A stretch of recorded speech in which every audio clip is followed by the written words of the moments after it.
Media playback is unsupported on your device. Media captionHR McMaster There isnt much time left to address threat from North Korea. White House National Security Advisor HR McMaster says the U.S. is in a race to address the threat from North Korea. The potential for war is increasing every day, but armed conflict is not the only solution, he told a defense forum. His comments came 3 days after North Korea carried out its first ballistic missile test in 2 months, in defiance of UN resolutions. The latest missile flew higher than any others previously tested, before falling into Japanese waters.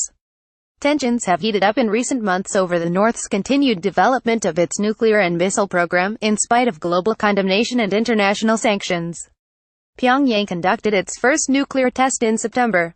Media playback is unsupported on your device. Media caption. A statement read on North Korean state-run TV blamed the reckless nuclear war mania of the U.S. for any possible escalation. The Pentagon was also reported to be scouting sites on the west coast of America to deploy extra defenses, amid claims from North Korea that its latest missile could reach the whole of continental United States. President Donald Trump's national security advisor gave his unscripted comments at a forum in California on Saturday.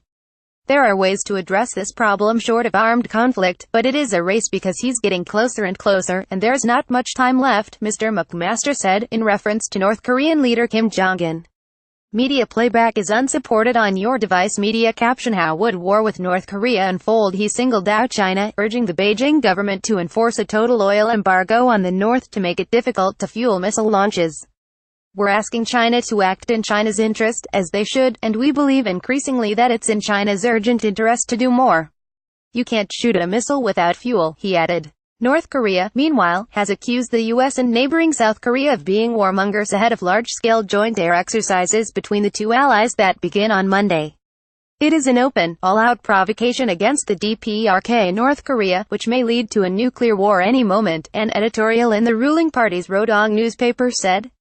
North Korea said the Hwa-15 missile it fired on Thursday, which reached an altitude of 4,475 kilometers (2,780 miles) and flew 950 kilometers in 53 minutes, could have been tipped with a super-large heavy warhead capable of striking the U.S. mainland. Media playback is unsupported on your device. Media caption. North Korea says the latest missile is capable of reaching Washington, D.C. However, while analysts agree the missile could have traveled more than 13,000 kilometers on a standard trajectory and reached the U.S., they have cast doubts over whether the missile would have been able successfully to carry a heavy warhead that distance. They do not believe North Korea has mastered the technology to prevent the warhead from breaking up as it re-enters the Earth's atmosphere. Reuters news agency reported on Sunday that research was underway to locate new sites on the U.S. West Coast for the possible installation of terminal high-altitude area defense anti-ballistic missiles, similar to those already deployed in South Korea to protect against potential attacks from the north. It quoted 2 congressmen, who said the Missile Defense Agency MDA was aiming to install extra defenses, although no details on locations or timing were given.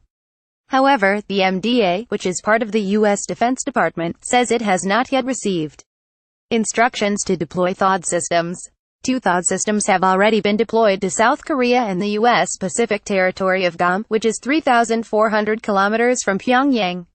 In August, Kim Jong-un announced plans to fire medium to long-range rockets towards Guam, where U.S. strategic bombers are based alongside more than 160,000 U.S. citizens.